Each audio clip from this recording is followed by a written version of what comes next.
Silent Horizon by Edwina Longbottom.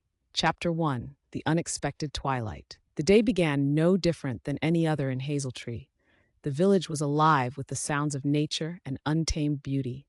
A sliver of light pierced through the curtains of the tailor's snug cottage as dawn broke. Sarah and Tom usually found solace in these early hours when the world outside was still wrapped in a gentle hush. Today, however, the hush felt incomplete. It was as if the earth itself had held its breath. Sarah stirred first. Her instincts wavered between dismissing the ever-so-slight shift in atmosphere and acknowledging the growing unease settling over her. Like the tendrils of fog that crept across the fields, her anxious thoughts reached out to cloud her mind. She nudged Tom, who lay beside her, his face still serene as he drifted between dreams and waking. "Tom, something's not right," she murmured as she slipped out of bed. The floorboards creaked underfoot, adding their voice to the new silence. Tom sat up, rubbing his eyes. "Probably just a power outage. We've had them before." Yet even as he spoke, he felt a twinge of uncertainty. It wasn't just the lack of familiar chatter from their radio. Clarity came only when Emily and Jack burst into the room, breathless with the realization that their electronic worlds had vanished overnight. Their breakfast was somber, an eerie contrast to the warmth of the kitchen. The clatter of plates and the murmur of morning conversation could not mask the growing disquiet as they puzzled over the sudden calm. It was when they attempted to switch on their devices that the gravity of the situation fully hit them. "No signal at all," Jack said, disbelief straining his voice. His youthful bravado was replaced by a worry he couldn't quite hide. Emily nodded, a mirrored tension in her eyes. "And my phone's dead too. Doesn't even turn on anymore." Tom frowned, his fingers drumming against the table. "This is more than just a power cut," he said evenly. "If the surge took out everything, our village might not be alone." Their breath caught at the thought of their cozy cottage becoming a small part of a much larger canvas painted with uncertainty and fear. The sun hung high now, with unknowing birdsong floating through the open window, mocking the disruption the humans in the quiet of Hazeltree felt. Doubt had transformed into the dawning of a harsh truth. They rose from their meal, preparing to touch base with neighbors who shared their little corner of England. Spurning what remained of their morning, they found the streets outside eerily empty, save the distant lowing of cattle and the rustle of leaves in the indifferent breeze. Together, they trudged to the village square, each step increasing the weight of apprehension in their hearts. As more villagers congregated, more questions funneled into a tight spiral of collective dismay. It was clear that the Taylor family was in the midst of an event that would challenge them in ways they had never imagined. In this unexpected twilight, the day stretched wide before the Taylors, woven with unspoken fears and a burgeoning tension that marked the beginning of their new reality. Chapter 2. Scattered Fragments. Days began to merge one into another within the quiet corners of Hazeltree. Each seemed to pass with both the sluggish certainty of routine and the quickened pulse of emerging crisis. Without the electric beat of technology to marshal time, the rhythm of life was dictated by the sun and the subconscious tallying of tasks, small victories in an unfamiliar landscape. The village, a patchwork of memories and history, did not withstand the shock intact. Stranger winds blew through its tight-knit alleys, carrying whispers of fear and the quiet acknowledgement that the tapestry was fraying. Sarah and Tom frequently found themselves at the center of impromptu meetings. People sought answers that were often elusive, making the silence seem preferable. "We must organize," said Mr. Harrison, the elderly postman, his voice straining to rise above the murmured discontent. "We can't just stand by, waiting for power, waiting for news." This notion was met with nods of approval from some, blank stares from others. Sarah caught a fleeting glance from Mrs. Adler, who had lived in the village all her life. The recognition of fear, tempered by wisdom. Fear, Sarah thought, knows these paths too. Community, camouflaged as solidarity, shifted to the tug-of-war of suspicion, edging into the periphery of daily life. Fragments of routine began to fall away, and beneath it lay the stark question of survival. In their cottage, Emily and Jack were coming to terms with the abrupt positions they found themselves in. Youthful defiance wrapped in helplessness blended with a burgeoning resilience. Parents, wardened with understanding, watched them navigate this new vista. Emily cut buttons off old coats, transforming them into makeshift currency. Other kids played with rocks and sticks instead of screens. Jack roamed, conducting interviews in the poultry pens, his project notebook hauntingly blank now. Each page stood as a testament to a world paused. Yet amidst the uncertainty, the siblings found ways to mold their reality, to build bridges of hope where roads had crumbled. The days grew longer, stretched thin under the searing summer sun. Everyone in Hazeltree came to learn that routines were more precious than gold, that habits were lifelines. Watering the sparse community garden, sharing meals that emerged from pantry depths, and checking on vulnerable neighbors served as reminders of humanity's enduring strength. Sarah often sat in the glow of candlelight, letters penned to faded destinations and stories shared across the table, connecting past and present. Meanwhile, Tom learned the delicate art of bartering. Skills and items once overlooked became treasures exchanged in the village square, weaving new trades from old crafts. Amidst it all, the Taylor home exuded warmth, an oasis where shared efforts knitted closer bonds. They sat around the fireplace in the evenings, its glow illuminating their faces as stories unfolded and laughter curled into the rafters like lost spirits. The rupture in daily life had opened windows into each Taylor's soul. Emily discovered depths of compassion, her gentle hands tending to villagers in need. Jack, previously shadowed by his older sister's grace, grew in stature, proving capable and steady, even as the undercurrent of fear ebbed and flowed. Yet camaraderie proved as fleeting as the shreds of sunlight that danced unpredictably through the cottage window. Whenever townsfolk spoke of fortitude, they did so with a hint of doubt, a ghost that lingered in each steady stride and each knowing glance shared between weary villagers. The Taylors, though armoring the soul of the village, felt the rift widening. Unity was a tincture for the isolation, but even such precious medicine could not stave off the symptoms of change forever. Amidst hope, the ache of desperation threatened. Hazeltree, like their family, hung in a delicate balance, one rooted in trust, shaken by fear, and woven from fragments that whispered of a new journey ahead. Chapter 3: The Gathering Storm. Clouds gathered heavy in the skies above Hazeltree, an ominous mirror to the unrest brewing within its bounds. Whispers of unrest from distant towns, carried on the breeze, sent ripples of anxiety through the village. Rumors of looting and marauders descended like omens, and shadows crept longer at dusk. The Taylors, ever vigilant, understood the fierce urgency of now. Conversations bloomed in hushed tones around their hearth, the fire casting wavering, unsettling illusions that stirred unease deep in their bellies. Sarah's heart ached with the realization that once sacred doors now closed against the chill of suspicion outside. She and Tom walked among their neighbors, reading faces and deciphering the subtle codes of anxiety and fear slowly consuming their community.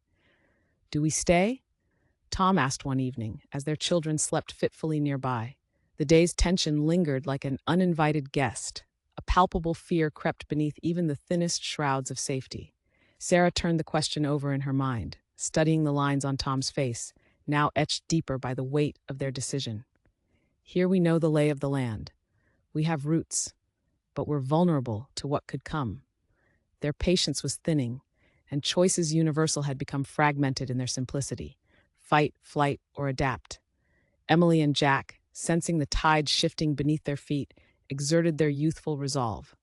From the rooftops, Jack would scan the horizon, while Emily lingered at the village edge, memorizing pathways and pondering the unseen wilderness beyond. The family pulled together, transforming their home into a bastion. Supplies were inventoried, the comforting warmth of provisions counted and stacked in the pantry, tools sharpened to shield against unknown intrusions. The dust motes of their preparations hovered like silent witnesses, while the threads of community bound tighter against the encroaching dusk. Meetings in the village became hushed gatherings, strategies mapped in murmurings and cross-stitched promises. Trust became currency, and transactions of muffled whispers echoed a world where action weighed heavier than words. Together, the Taylor family stood on the precipice of a storm, watching as courage sketched the horizon with streaks of brass and gold. The world felt poised for its reckoning. They faced each dawn with ears tuned to the whisper of leaves and feet planted firmly upon familiar soil, knowing time would soon dictate their next move. Through an unbreakable unity, formed in hardship's fire, the Taylors felt the fervent beat of determination, a force that no gathering storm could erode. Chapter 4: Bonds and Betrayals. As days crept forward, the Taylors learned that a new rhythm of life danced a complex waltz between communal ties and simmering tensions. Hazeltree's once tightly knit tapestry was now a patchwork of alliances, some steadfast, others strained under the weight of fear and uncertainty. The village square, once a place of chatter and commerce, had transformed into a delicate stage. Each conversation became a careful dance, every interaction fraught with an undercurrent of suspicion. Bonds forged in the light of day sometimes unraveled in the long shadows of evening. The Taylors, with wary resolve, found themselves navigating these shifting sands, appreciating the delicate nature of trust. As they sowed seeds of unity, they also prepared for the possibility that not every harvest would yield kindness. One afternoon, as Emily sat embroidering beside the hearth, she overheard whispers from a window nearby. Mrs. Adler, chatty and vigorous, was arguing with Mr. Harrington, a stoic presence who had always been heavy with caution. Their voices lapped at each other like the unsung tide. "It's only sensible to save what we can," Mrs. Adler insisted, her voice quavering but strong, "for the good of all, not just ourselves." "Idle promises don't lay bricks," Mr. Halply Harrington countered, each word lined with suspicion. "Resources are scarce, and those who hide them should be revealed."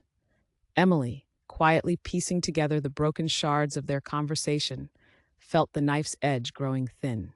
Her brother Jack, observing their exchange from the porch's shadow, sensed the threads of community were taut and ready to snap.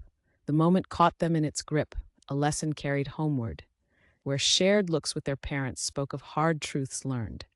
Sometimes survival spurred distance rather than bonds. Yet not all alliances crumbled beneath doubt. Some neighbors formed quiet pacts, sealed with midnight whispers and hopeful handshakes. Resources were pooled, and beneath the surface of unease, a network of quiet resilience spun its web. Jack, out under the cloak of night, discovered this resilience amid the frayed edges of friendship. A group of youth shared moonlit vigils, standing like sentinels who could turn shadows inside out.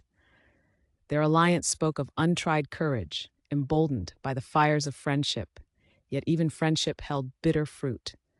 When Jack found himself drawn into the whispered circle and learned that one among them, his closest confidant, had hoarded food his family needed, he faced the first real test of his young honor. Approaching his father, heart heavy with the burden, Jack confessed, "I can't believe he'd betray us like this, Dad." Tom's gaze softened, his roughened hands resting on his son's shoulders. "Sometimes crises reveal truths we don't want to see, Jack. It takes courage to confront them. Trust is precious, but it is fragile too." Through currents of betrayal and bonds of quiet comradeship, the Taylors stood united, stronger for the lessons learned and the gathering storms faced with unyielding hearts. As they embraced the complexities of trust and survival, they knew that even in darkness, the seeds of hope could flourish. Chapter 5: Flight Through Shadows. With trust shaken and whispers of danger growing ever louder, the Taylors found themselves at a crossroads familiar to those seeking shelter from the gathering storm. Forked roads beckoned like secretive guardians, hiding beneath spectral night. The family huddled around their hearth, its flame flickering against the encroaching shadows, turning once familiar faces into silhouettes of doubt and concern. In the crackling silence that lay between them, a decision took root. The Taylors would leave Hazeltree. "We need to find somewhere safe," Sarah spoke quietly, yet certainty laced her words. "Somewhere we can rebuild, where lies won't seep through every crack." Tom nodded, a gentle sigh escaping. Sarah's brother might still be holding out. If he lives off the grid, there's a chance he's escaped the worst of it. The path lay before them, an arduous, unknown route weaving its way toward Sarah's estranged brother, a man whose name bore the weight of distant memories and unspoken grievances. In the dead of night, as shadows stretched and crooked branches whispered secrets, the Taylors packed what little they could carry. Weapons of necessity, not violence, sustenance over nostalgia. They left behind the relics of a life now past, a hearth cooled, windows shuttered against the night, hoping to return to these echoes of home. The woods beyond Hazeltree unfolded like a storybook in twilight, where light slivered between leaves, painting a lunar glow on their path. Emily and Jack's youthful resilience quickened their pace as the wild beckoned, an invitation to explore and escape. Under the canopy of murmured conversations, the family pressed onward through underbrush and tangled dreams. Each step was weighted with the mysteries settled within the earth, each breath a reminder of life lived on the edge. Days melted into nights, the journey carving the Taylors into shadows flitting between trees, a fleeting presence against the vastness of the world. In this symphony of crickets and wind whispers, they walked with hearts attuned to the fragile promise of safety. Sarah, silent by necessity yet thoughtful with each step, listened to the melody of her surroundings, a symphony of forest life wrapped around them.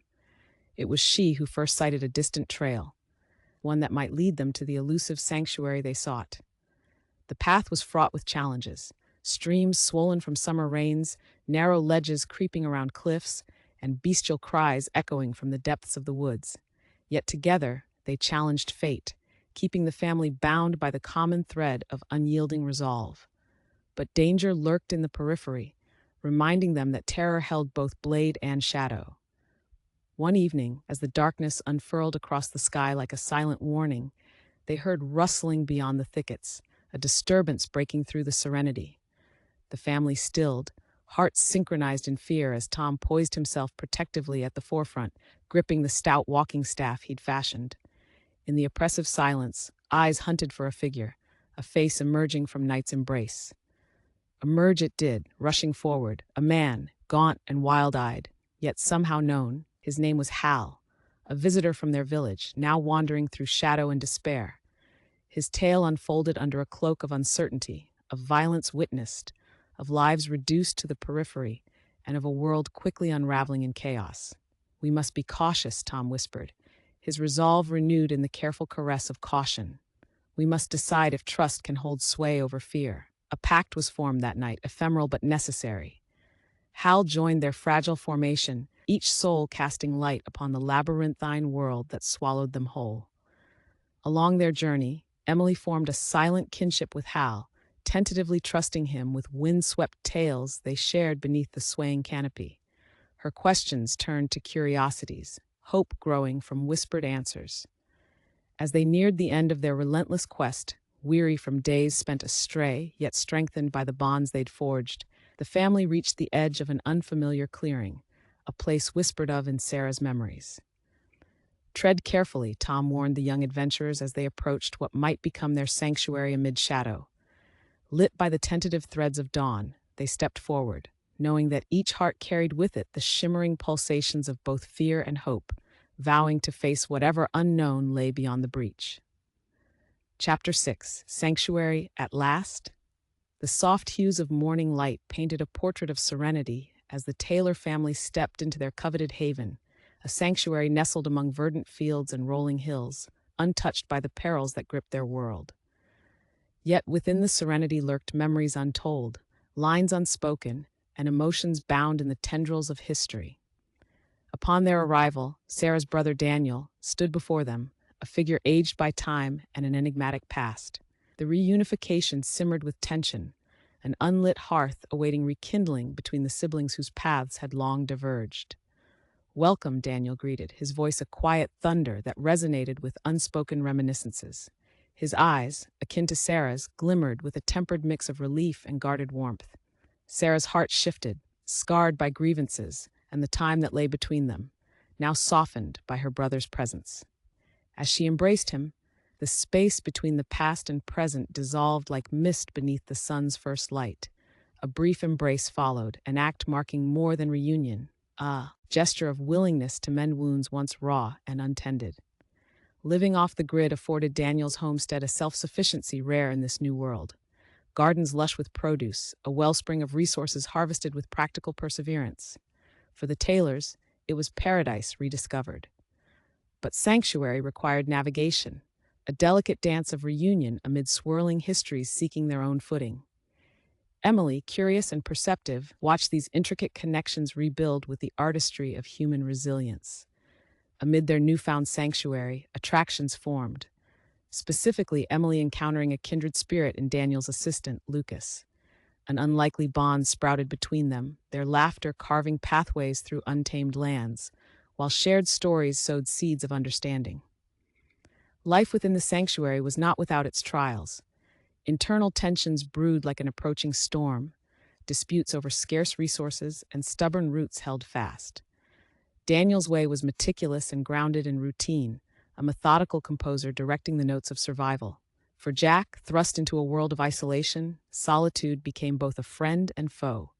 To occupy his restless spirit, he found wonderment in the craft taught by his uncle, woodwork and tending to the land. These skills grounded his youthful energy and opened doors to newfound purpose. Yet even under this fragile veneer of peace, the weight of uncertainty lingered. Rachel, Sarah's sister-in-law and Daniel's wife, seemed plagued by the dissonance between the world's chaos and their makeshift tranquility. Her eyes often drifted to the horizon, searching for answers that flickered just beyond reach. Tensions peaked one evening, a simple argument over rationing igniting old fissures. Sarah and Daniel found themselves face to face amidst the gathering dusk, old grievances reemerging like restless phantoms. "You always had to be in control," Sarah accused, her words tinged with sorrow more than anger. "Even when we were younger, everything had to be your way."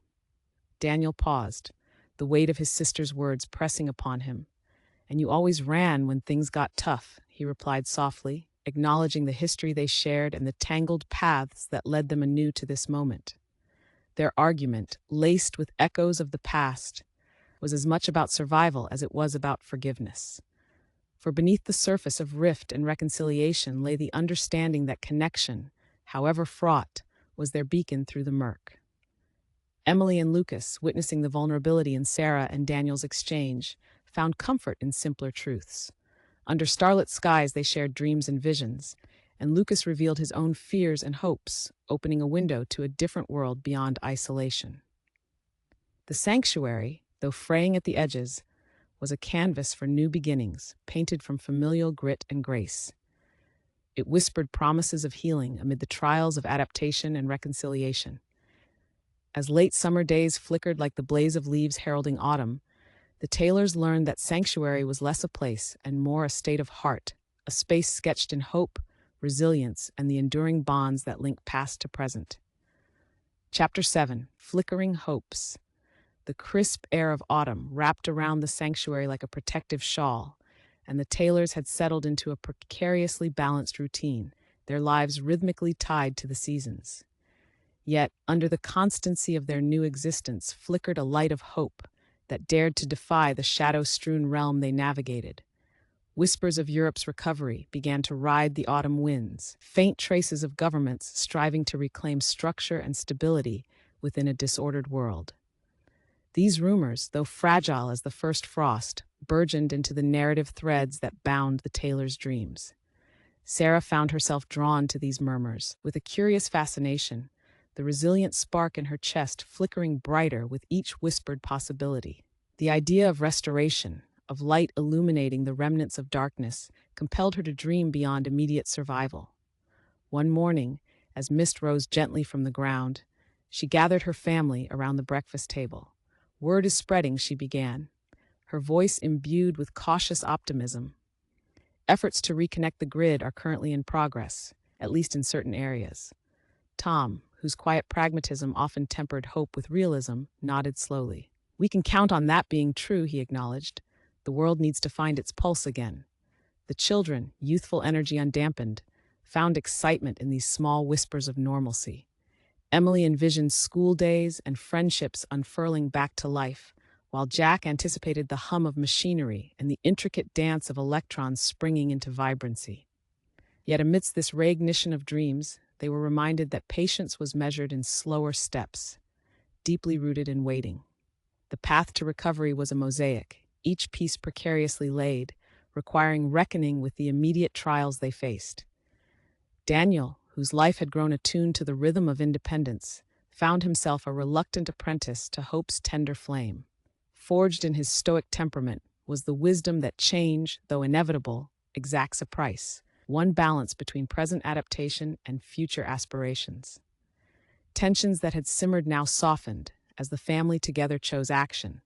They entrenched sustainability, gathering resources and fortifying dwindling supplies as autumn slowly withdrew into winter's embrace. Lucas, growing ever more a part of the Taylor fabric, brought news of a community nearby. They say they're centralizing restoration efforts, he disclosed, eyes bright with the anticipation of connection. Perhaps we could learn more to help or be part of it. Decisions needed crafting, painted with courage and the dye of embrace. Through discussions spun vivid with hope, the Taylors resolved to send emissaries, Tom alongside Lucas, tasked with assessing the community surrounding their enclave. Each day folded into the next, serene yet watchful. Sarah led her family in preparing for journeys of both heart and home. They engaged with a quiet vigor, hands woven into the fabric of renewed purpose and dreams yet unknown. The sanctuary grew not only in security but also in spirit, a testament to the relentless drive of those who dared to hope. Emily and Jack, tasked with learning the land's language, found themselves enmeshed in tasks that echoed the whispers of a world reaching for revival. They buried seeds with the promise of harvest, tended flocks that spoke of the cycle of life, and learned to coax sustenance from soil and stone. Each evening, under the celestial dome, the family gathered to share their successes and setbacks, weaving a tapestry of tales beneath the stars.